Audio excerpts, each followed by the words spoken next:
Men had a serious problem. They didn't have boobs. And in medieval Japan, this was a real issue until they found a clever way around it.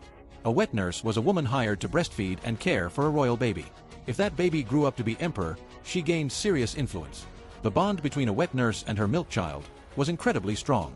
After all, she fed, comforted, and cared for him like a mother. Men wanted in on this power.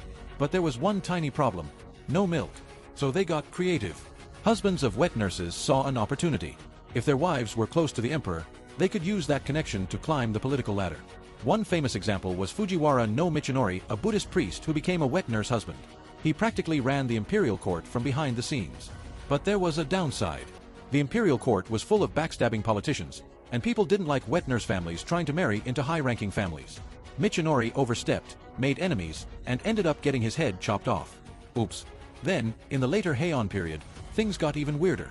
The word Minoto, wet nurse, took on a new meaning: Minoto father, a man who wasn't even related to the wet nurse but still got a special title. Over time, men stopped needing daughters as wet nurses, and actual breastfeeding wasn't even required anymore. The system now revolved around male wet nurses, men who were just there for the title and influence. Families started producing wet nurses just to get their foot in the door with the emperor, treating it like a political strategy instead of actual childcare. At first, this worked. Minoto families controlled the court by making sure they always had an emperor in their pocket. But there was a flaw.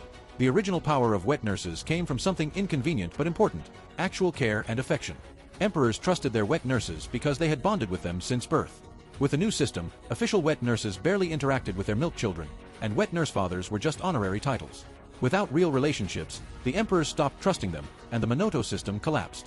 But in its prime, wet nursing wasn't just about feeding babies. It was a path to power that shaped Japanese history. Alright, thanks for watching. Spread the knowledge, and see you in the next video.